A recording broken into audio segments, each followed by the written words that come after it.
What's going on, everybody? It is Monday, August 21st, 2023. It's just about 7:30 in the morning, and we're heading from Salisbury to Cambridge, Maryland. So we're probably going to stop off at R.E. Michael first. Got to pick up a couple things. But we got a compressor to change out today. In the same complex that has the micro channel coil I did a couple days ago. There's a lot of those air temp units out there. We installed them back in 2016 or so. And yeah, compressor, I don't know if I was the one that diagnosed this one or not, but either way, it's bad. And we're gonna go ahead and change her out today. Should be a nice little video, so stay tuned. Alright, here is our patient. Not sure what all this is on top of here, but we're going to pull that off here.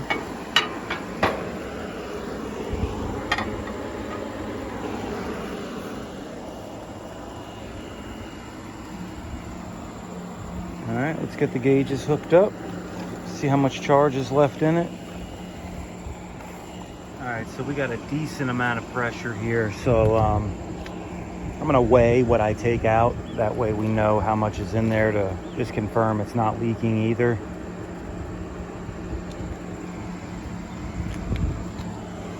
This coil looks a little smashed up in there. Something was on it and got thrown off a bit or something. It's smashed up over here too. Huh. Doesn't look oily, but it's never a good sign. Alright guys, we just started the recovery process. We pulled our valve cores here to try to speed it up some.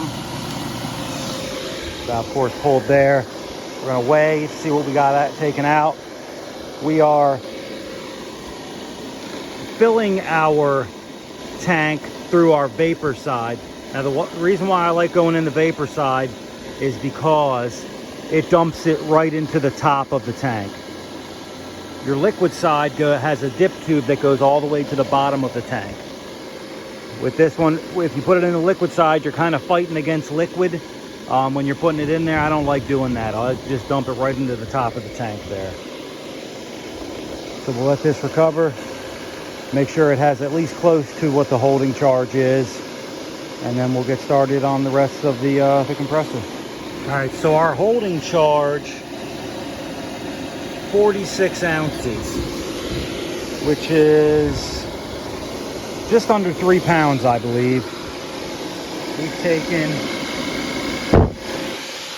2 pounds, 2 ounces out of it so far. It is still going, so we'll see what it takes out. All right, guys, we've almost taken 2 pounds, 14 ounces out, which is our data plate holding charge. And we still got a skosh left in the unit. Recovery tank probably has a couple ounces in it, so I'd say this unit, it doesn't have a significant leak anyway, so I think we're good. So we just had a bad compressor here.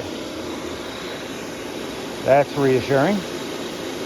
So, all right, we're gonna start getting this thing unbolted, let it recover the last little bit, and we'll keep it rolling. All right, we're all recovered down. We're going to get these guys off here. Long socket comes in handy. I think this one is an 18-inch 3/8. All right, we're going to go ahead and clean these up a little bit before we start unsweating them.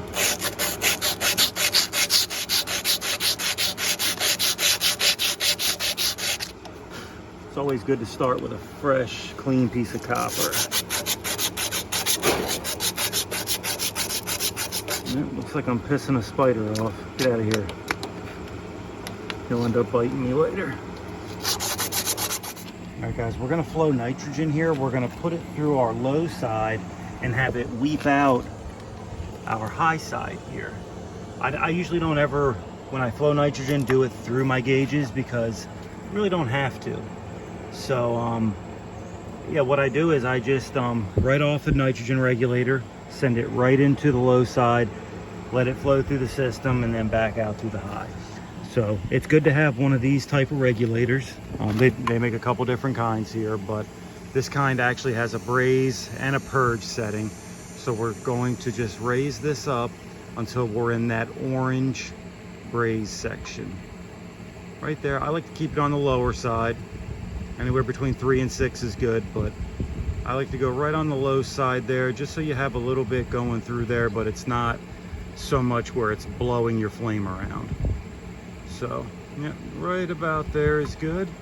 And then we can go ahead and start braising. Do this one first. Just kind of tap it out of the way.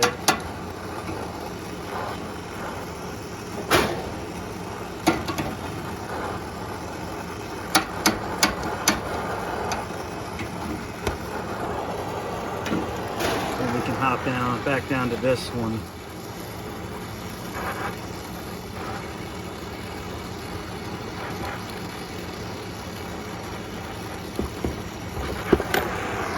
Go.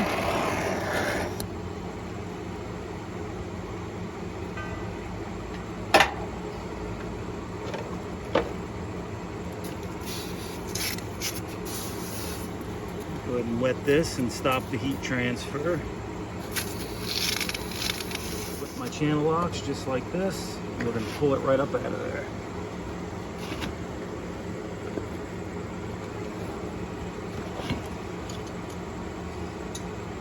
Easy as that, guys. All right, let's get the new one over here. All right, let's take a look at this data plate. Single phase, 4370 run cap. Yep. Looks like it is a ZP25K5E. Should take a look at the old one. ZP25K5E PFV1. Man, I'm sure glad Copeland decided to start putting slots here where these vibration absorbers go. I remember as a young apprentice, I used to really struggle getting these little feet in there, and man, it was a task. Now, my father showed me a easy way to do it. When you put them in there, you kind of twist it when you do it, and you know, after a handful of them, you get it down. But yeah, it makes it a lot easier to get these feet in there when you got these slots here. So thumbs up to Copeland for starting to do that, because I wasn't the only one. As a young apprentice, you know, you struggled getting those things in there. But all right, we got them on there. We're about to drop this guy in and get her put in. All right, guys, we got our piping mocked back up. We haven't put our bolts back in yet. Looks like we're good and tight there, all the way in here, so that's good. Make sure it's not going to pop back out on us. Sometimes after you apply heat, they will pop out on you if there's some tension going the wrong way. I think we're good there. So we're going to turn our nitro back on and start brazing, and yeah, get this thing brazed up.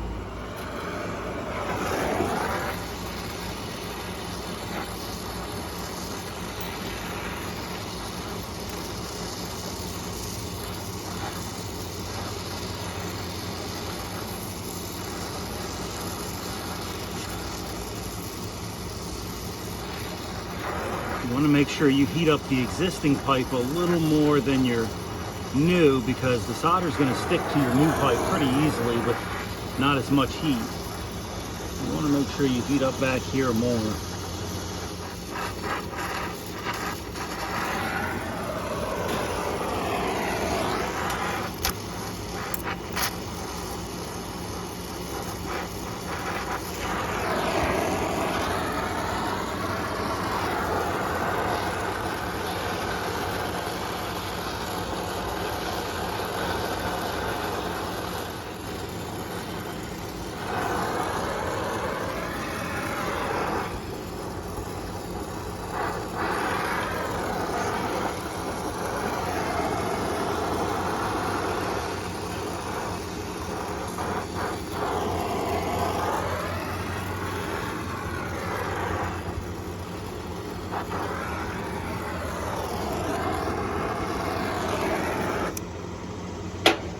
Alright guys, we got her sitting on pressure right now, 312.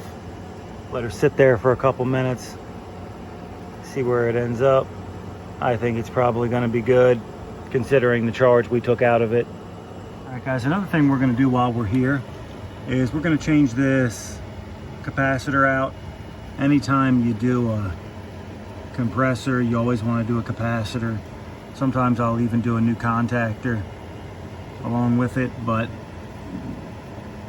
we're at least going to do the capacitor today.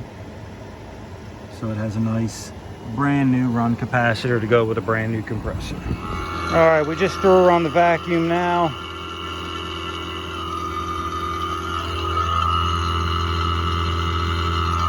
Looks like she's dropping right nicely.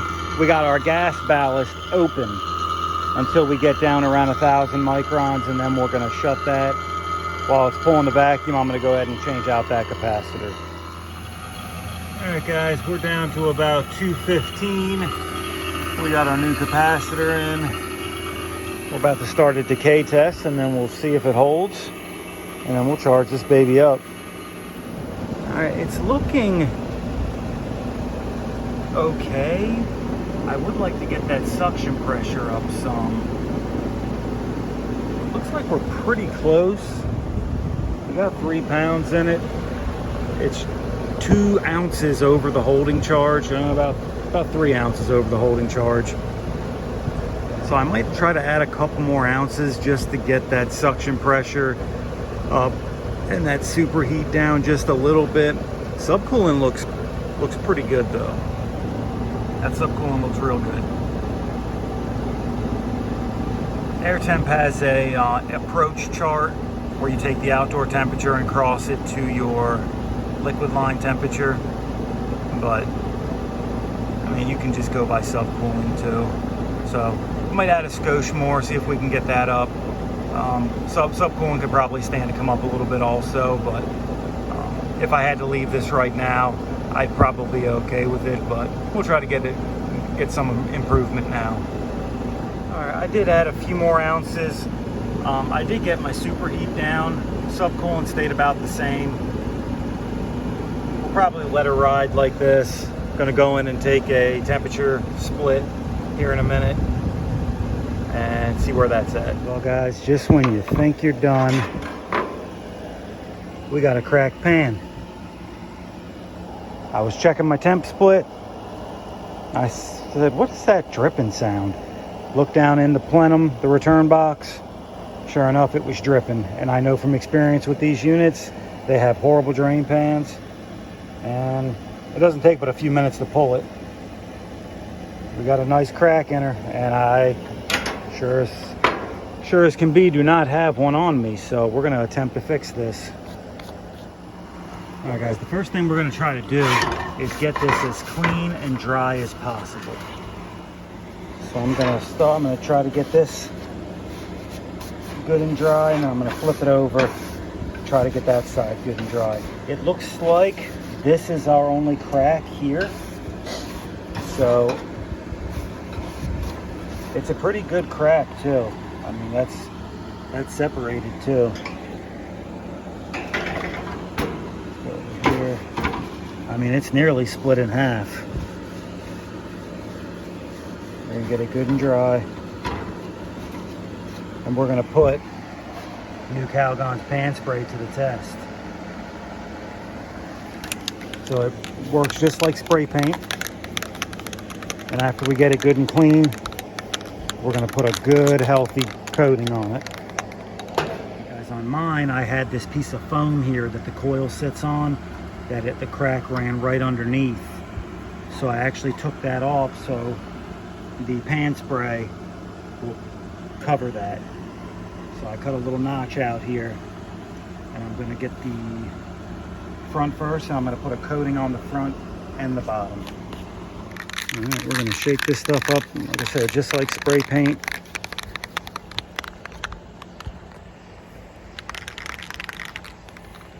Here we go.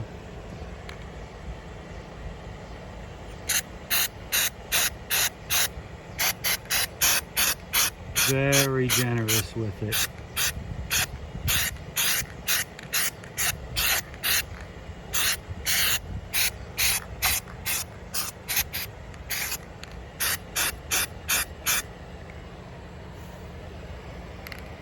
You can see, like I said, I was very, very generous with it. Get away from me, B. Then I'm actually going to flip this over, and I'm going to get the backside too.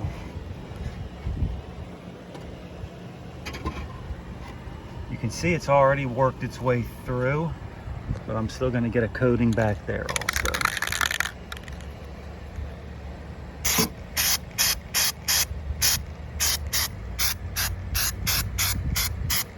That way we have coverage on both sides. Now this repair is only going to be temporary. I'm going to get him a pan, but we're going to get him by with this also. Just inspect the rest of the pan just to make sure we got no other cracks. Doesn't look like we do. Yeah, this stuff has already started to dry and kind of coagulate there. So we'll let it dry in the sun and we'll shove it back in. All right, I've set this out in the sun for a while. It seems, well, that side's not. I might flip this over, let the sun get on this side, but it seems to be setting up quite nicely. I just put my finger in it there. But yeah, it seems to be setting up pretty good. We'll let that side dry for a few more minutes and we'll shove her back in place. I was a little concerned about these little holes right here. And I might put another little bead on it there, but the front side seemed to take really well. So I don't think I'm gonna mess with it anymore. That's the back side. Yes, I think we're probably in pretty good shape here. I'm gonna go ahead and put it back in now. All right, same complex, different place. We got another crack. Told you these drain pans are prone to crack. So this one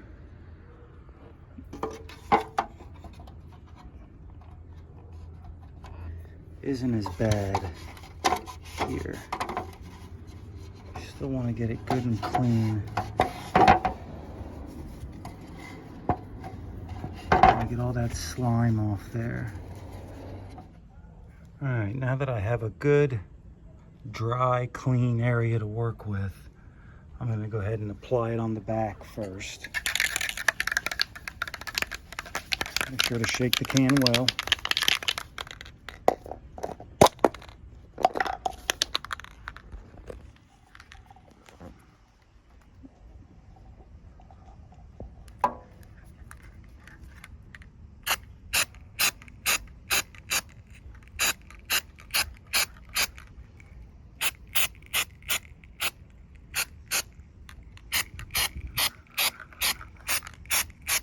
We're making sure we get all around the crack too. Make sure anything that's cracked gets sealed up. All right, that's pretty much the bottom here. I'm gonna flip it over and make sure we get the inside too. Yeah, you can see it's already sealed up. You can't see light through it anymore. So I'm gonna stand it on its end when I do this because I don't want my wet pan spray sitting on my towel.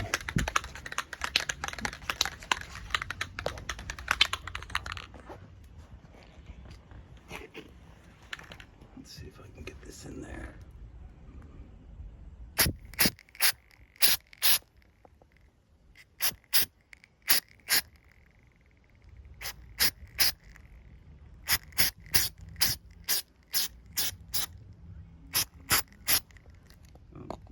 It just flew back at my face. Nope, I got a splattering on my face and lip. That's why you should wear safety glasses, guys. I should be wearing safety glasses right now. Make sure that's good and dry.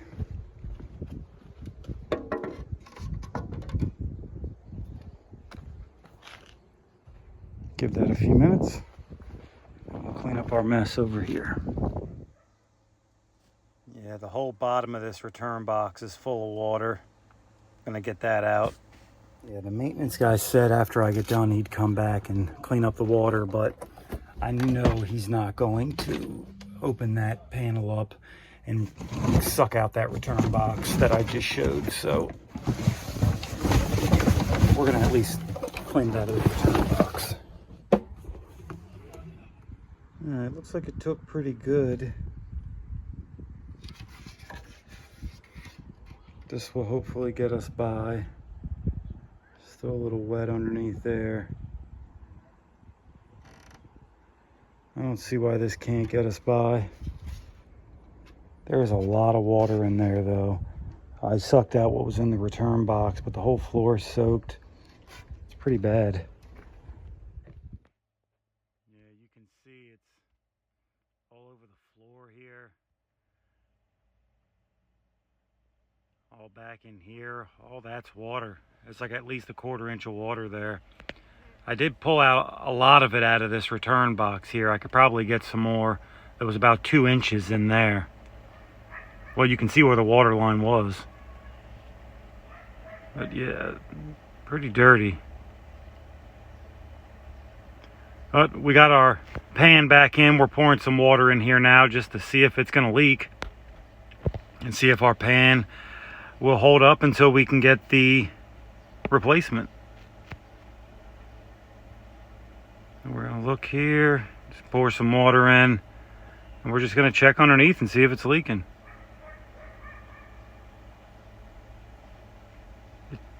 Doesn't seem to be dripping out.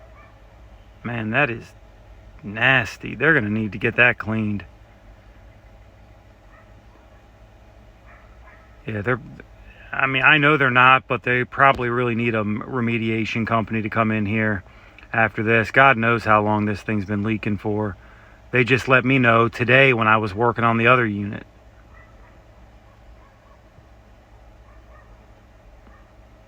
Doesn't look like it's spilling out anywhere, so this repair will get them by. So, Nu-Calgons Pan Spray does work. It'll work in a pinch and it'll get you by. Just make sure there's nothing dripping into there. It shows up pretty quick if you've got a cracked drain pan, so I think we're good. All right, guys, just leaving out of that complex right there. I never know what I'm going to get into there, honestly. I went there just to do a compressor. When I turned the unit on from replacing the compressor, everything looked good. Went in to take a look at my my temperature split. The unit was leaking. So, luckily with those evaporators there, they are air temp evaporators made by Nordyne. The pans are pretty easy to get out. I've done other videos on taking those drain pans out. If I can find the video, I'll link it up here. But so you can get the pan out in just a couple minutes, and then putting the pan spray on there by Nu-Calgon. I like to let that dry. There's several different ways you can use that stuff, but I like to get it out, get it cleaned up real good, and then let it dry before I put it back, or at least dry mostly. But there is a couple different ways you can do it. They say you can use it wet. I've never tried using it on a wet area, but they said you can do it wet. So, you know, that's great, because most of the time you can't get the pan out. I'd say 90% of the time you're not getting that pan out easily. But with these ones, where it's an upflow furnace, I can get that pan right out of there pretty easy. I've done several of them, and so it was pretty easy. So, and then while I'm there, of course, the maintenance guy says, yeah, I got another one leaking, can you look at that? And of course it was another cracked drain pan. So both those fixes are temporary.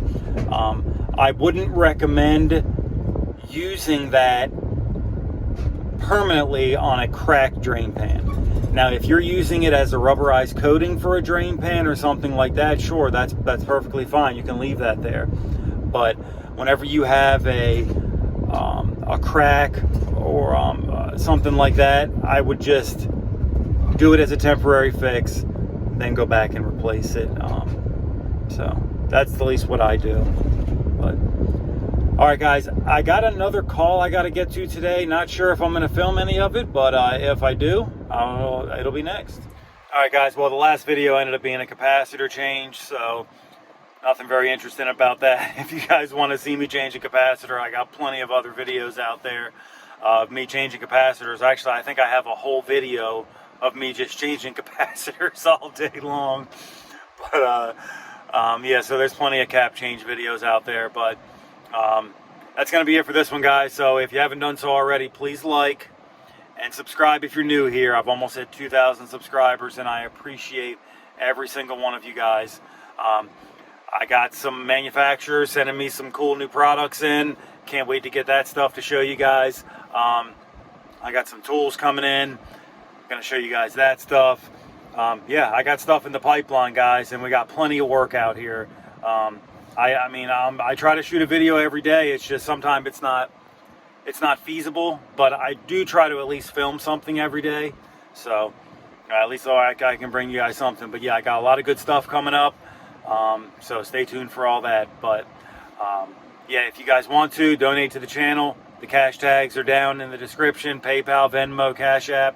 I got some products down there for you guys to check out. And yeah, yep, doing good, guys. So all right, that's it for this one. That's it for our Monday, and I'll catch you guys tomorrow.